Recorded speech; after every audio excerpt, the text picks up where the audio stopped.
Hello, everyone. Let's begin. Welcome to the Languages at Sydney Go Global 2020 Latin Immersion webinar. Thanks so much for joining us. Okay, we'll begin with an acknowledgement of country. So I acknowledge and pay respects to the traditional owners of the land on which I am broadcasting. I'm broadcasting from Leichhardt, which is part of the country of the Gadigal people of the Eora Nation, and it's upon their ancestral lands that the university that Leichhardt has built, and the University of Sydney is also built upon their land. So I pay my respects to those who have cared and continue to care for country. Welcome, everybody. My name is Associate Professor Paul Roche, and I teach Latin at the University of Sydney, and I have for the last 10 or 11 years, and I'm very passionate about it, and I'm really pleased to talk to you today about what you can expect if you come to study Latin at the University of Sydney. And today I want to give you a snapshot of how your studies in Latin might look, and then we'll do a little bit of Latin itself. And I know that a combination of students with no previous experience and students with quite a bit of experience have joined. So I'm going to, in the Latin section, do a kind of beginner's bit and an advanced bit, and hopefully there's something for everyone. So let's see how we go with it. Right, your pathway to Latin language. So just to be super, super clear, so there are two pathways if you come and study with us. If you have no experience in learning Latin at all, or you are a complete beginner, there is an introductory pathway. And then if you have studied HSC Continuous or Extension Latin or its equivalent in the IB, or you have an equivalent competency, you would begin through the intermediate pathway. And I'll talk just a tiny little bit more about what they are in a second. One kind of slide to get started with is I suppose one to demystify the sense of what a major or a minor is, or what you have to do. And I remember that my own experience enrolling many years ago, and the experience of lots of my students is it looks more complicated before you get started. But this slide is really just to reassure you that it's really quite simple. If you aim to get a major in Latin, that means that you would do 8 semester length units over 3 years, over at least 3 years, and one interdisciplinary project. Now, I won't speak to the interdisciplinary project, but the 8 semester length units just means that you would take 2 Latin units in your first year, 2 Latin units in your second year, and 4 Latin units in your third year. Is a very, very common way of fulfilling those 8 units, and that's a major. If you wanted to study for a minor in Latin, that just means you would do 6 units in Latin, and typically that would be 2 units in your first year, 2 units in your second year, and 2 units in your third year. So it's really quite simple. And if you just wanted to experience some Latin and not get a major or a minor, it's your choice. You can do as many or as little as you want. So when you do come to enroll, if you feel as though it's a little bit, if it seems complicated, there's lots of rules. Remember, it's really, really simple.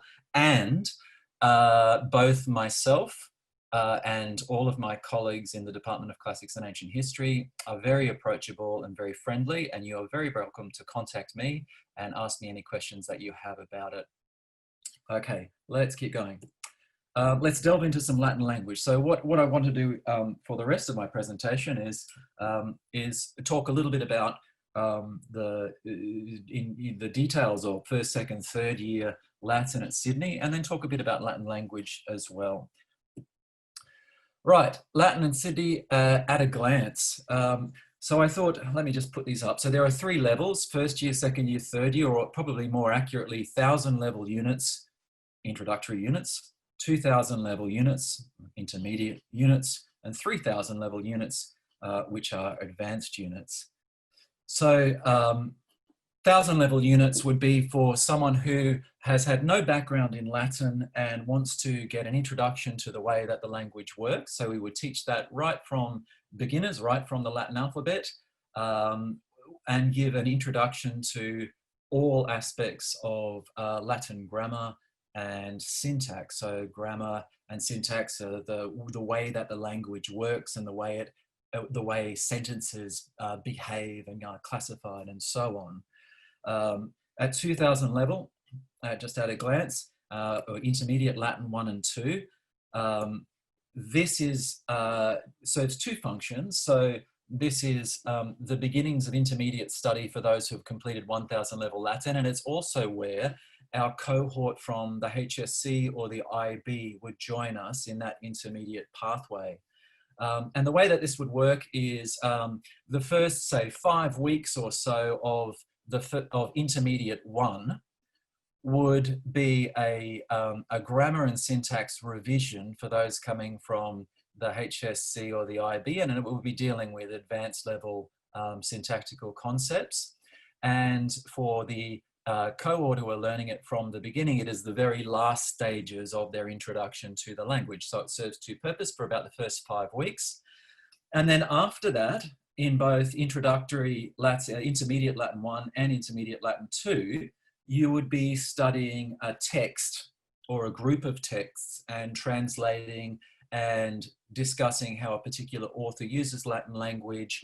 And you're moving not so much away from the mechanics of the language, but you are moving more towards or bringing into balance and into play what an author is doing with that language, or what that language can tell us about a particular genre or a particular aspect of society and so on.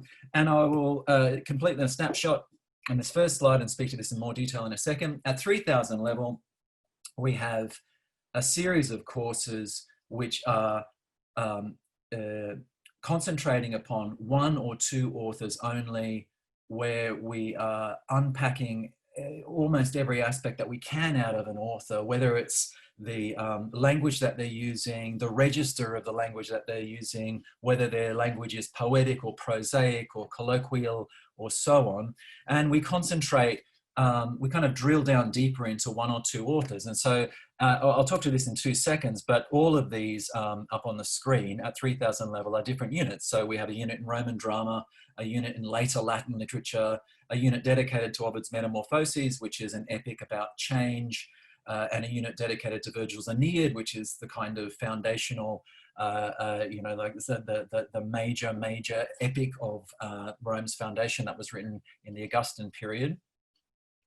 And as they're called, they're the big 4. There are 4 units as well, which deal with Republican prose or Republican poetry, or imperial prose or imperial poetry. And that's how it breaks down. There are your options. And I've put language, literature, and culture, history, and society down in the bottom corner there, because if you have studied modern languages, this is where we're just a little bit different from modern languages and their study at university.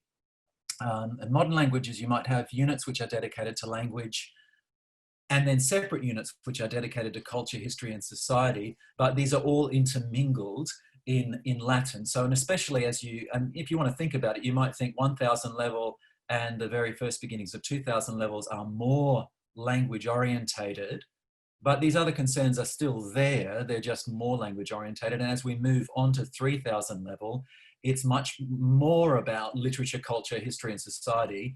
And the actual language itself is discussed, but as a vehicle for meaning, not quite as much just to unpack the syntax for its own sake. Okay, let me just talk to that just a little bit more, slightly more detail, and that we'll get to it. So, introduction to Latin, what would this look like? Well, it's 2 units. We would use a textbook. The current textbook that we use is Keller and Russell's Learn to Read Latin. And it would take you from having no knowledge to having a fairly large, grasp of grammar and syntax, and a usable vocabulary with which to read and write in Latin. And that would be over 2 units. And by the end of it, you would have almost all of the syntax of the Latin language. There's some advanced concepts that you wouldn't yet have. And you would have done a fair bit of reading and writing in Latin, usually in smaller chunks, building up from very small sentences up to paragraphs of actual Latin. So that would be introductory Latin. Intermediate Latin is that kind of transitional stage, and what we would typically do there is after that 5-week period where we have just either revised or finished our grammar and syntax survey, we would pick an author and stay with them in introductory 1 for 7 weeks. So when I've taught this unit, we've done Cicero's speech Pro Archia in favor of Archias. I've taught Tibullus' poetry in this context. Or you might study some Catullus, or it really depends upon who's taking it and what their research interests are. To give you a sense of the scale, if you have done HSC Latin, you would read a little bit more in volume in this course than you would for the HSC. So it's quite a decent chunk of Latin that you would read, one whole reasonably short speech of Cicero rather than selections therefrom or something along those lines. There are also language assessments in these as well. So we'd keep going with unseen translation or prose composition, and there are regular unseen assessments in there as well. So we've got a double kind of function at this level where we want to start getting you to read as broadly as possible and think about the meaning of these texts and how they relate to Roman culture, but we also want to sharpen up your language skills as much as possible. And at 3000 level, we have dedicated courses, as I said, to Virgil's Aeneid, the great epic of Rome's foundation, and Ovid's Metamorphoses, a wonderful, playful, funny, and sometimes sad epic about transformation. And they are dedicated. You only read those for the whole unit, and you drill down deeply into the meaning of those works. And you would write a research essay on them, and you would also do language translation. You would be examined by exam at the end, which might ask you to comment upon passages and how they relate to the overall meaning of the texts and so on. These two other units that we have at 3000 level would look at Roman drama, so a dedicated unit on Roman drama where you would read authors such as Plautus and Terence, the great Republican playwrights, authors of comedy, and Seneca, who was a tragedian, an author of Roman tragedy from the mid-1st century AD. And in later Latin literature, you would read either works from late antiquity, from the 4th century or the 5th century AD, or you might read medieval or Neo-Latin, so Latin works that are post-antique. So we're really trying to stretch you as much as possible in terms of your scope in those units. And you might note, Plautus, this is circa 200 BC, going right through to the end of antiquity and beyond. So the widest possible scope is what we're trying to cover in those units. And then these are those big 4 units, as it were. Latin Republican poetry and Latin imperial poetry is one half of it. So you might study the poetry of Catullus or Lucretius or Horace, who are Republican poets, or you might study Lucan, who is an imperial epic poet, or Juvenal, who is a wonderful biting satirist from the early empire as well. And so you work with 1 or 2 of these authors. You might read a whole book of Lucan or a selection of Juvenal, but just stick with 1 or 2 and really, really try to come to grips with what they're trying to do. And for Latin Republican prose and Latin imperial prose, the same thing, just prose authors. So for the Republic, you might read Cicero or Sallust or Livy, the last 2 great historians. And of course, Cicero is the orator who wrote in all sorts of genres as well. And in the imperial period, we might read, for instance, the letters of Pliny, who was a senator writing under Nerva and Trajan at the end of the 1st century AD, or the historical works of Tacitus, which are a great account of the early emperors. After that, you'd have the option to go on to honours. So each year we have a number of people who do honours in Latin, where you might write a thesis, a 20,000 word thesis, and do seminar work on Latin, and you're starting to kind of branch out into your own original research and your own take on whatever you are passionate about within Latin literature. And postgraduate research, we supervise postgraduate work right up to PhD. in Latin. And after Sydney, our students have gotten jobs in teaching and research, as well as law, commerce, government, the public service, journalism, and on and on and on it goes. So in all sorts of fields. So that's the kind of quick sweep through beginner right through to beyond the end.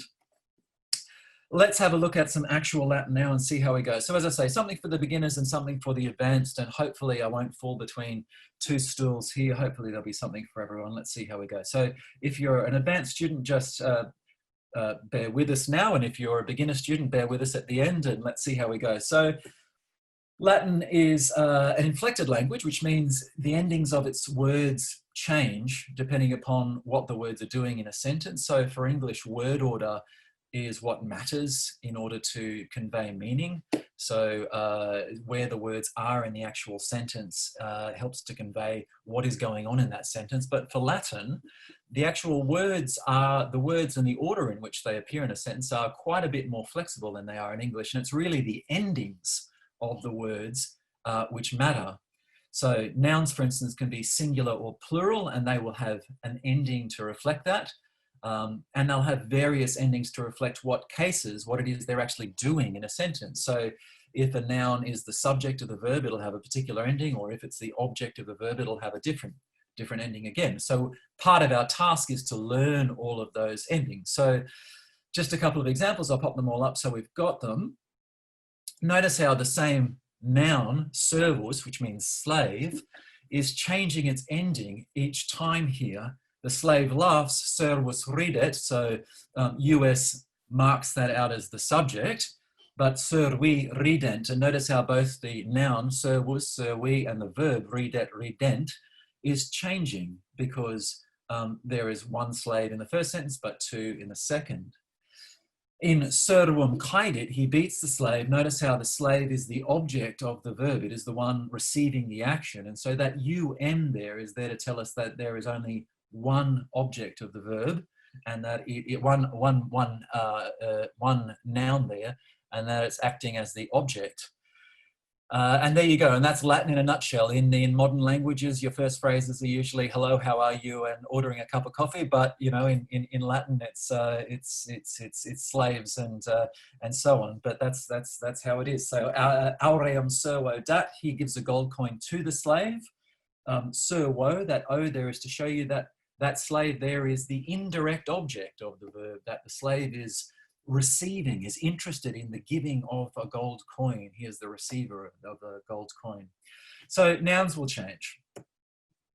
And pronouns will also change. So the endings of words will change depending upon their role in a sentence. So this happens for pronouns as well, like I and me and you and so on. So ego rideo, I laugh. Ego is the pronoun there. But me caedit, he bits me. So I am transformed into me. I'm referring to me in both cases.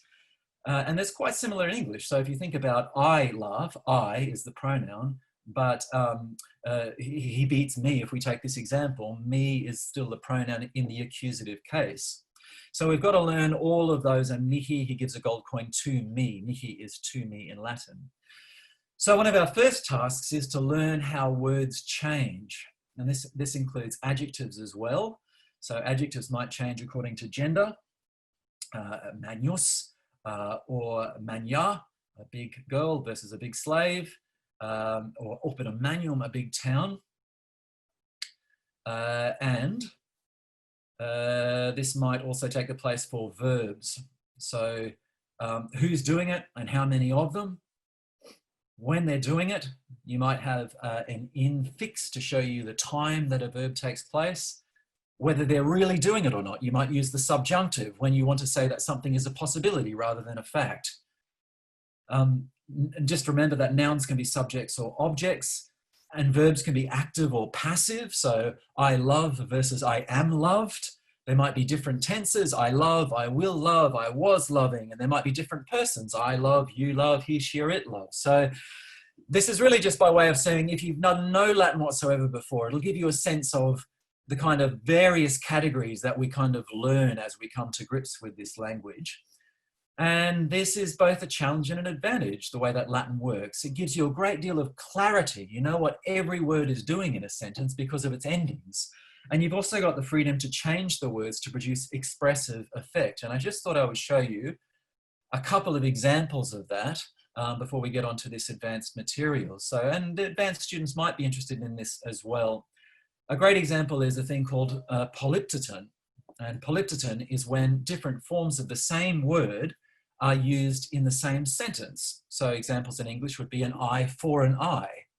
Or, oh, hang on, I've got a reminder coming up there. I don't know if you can see it, but I'll try and close that so you don't. An eye for an eye, step by step, man against man, and so on. So polyptoton can express, for instance, a chain. They gave it to her. She gave it to me. Notice how her changes to she. She gave it to me, and now I'm giving it to you. Notice how me and I is the same word, just in different forms. And to give you a Latin example from Virgil's Aeneid, accipit ergo ananisa quaec mea figita dicta, quae foibo pater omnipotens mihi foibus Apollo praedixit, vobis furiare go maxima panno. So from the third book of Virgil's Aeneid, it is revealed, take them to heart and fix there these words of mine, what the Father Omnipotent told to Phoebus, and Phoebus Apollo told to me. So notice the polyptoton there of foibo to foibus, and mihi to ego, I, the eldest of the Furies, reveal it to you. So polyptoton can often express a kind of chain of sequence, but it can also express a sort of reciprocity. Do unto others as you would have them do unto you. That one thing is happening to both parties in an equation. And an example of Latin from Ovid's Metamorphoses would be from Book 3, where Narcissus looks into the pond and is admiring himself, and he says, cum quego porrexi tibi brachia porrigis ultro. And he's talking to his own reflection in the water, saying, when I stretch porrexi, my arms to you, you stretch porrigis, your arms back to me. So that's polyptoton, and one of the things we would use it for is to talk about the literary qualities of texts, as well as the kind of emphases that it can convey. So that was my kind of beginners and sort of shared material. And what I wanted to do with the advanced students is just talk a little bit, just for 5 minutes, about what we would do in an advanced class. So I picked the smallest ode of Horace that I could find, which was Odes 138, which is the last ode in Book 1 of Horace's Odes.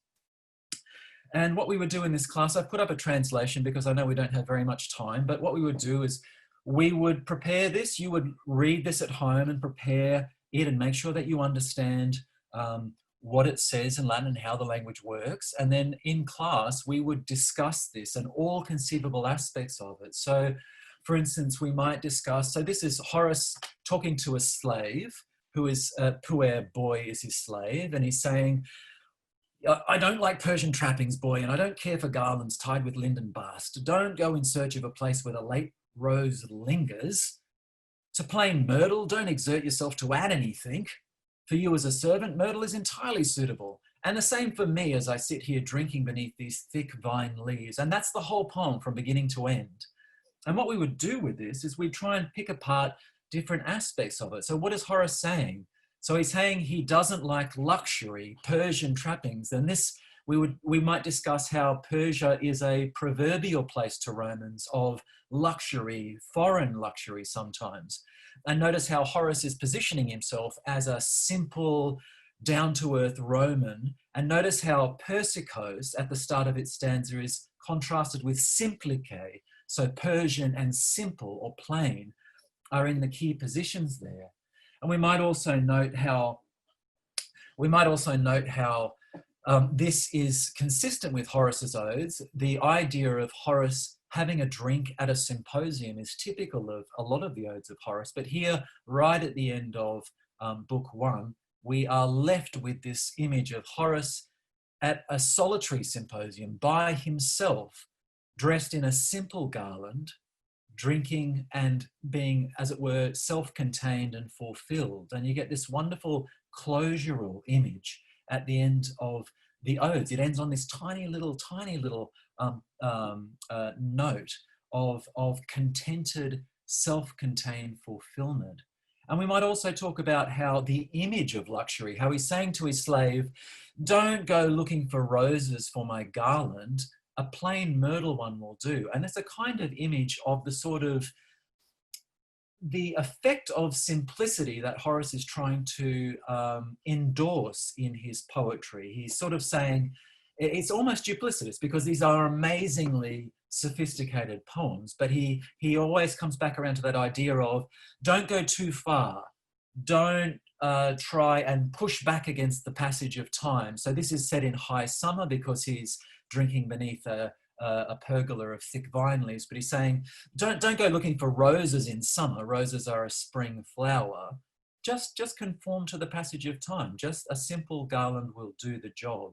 And that's a lot like how Horace talks about poetry.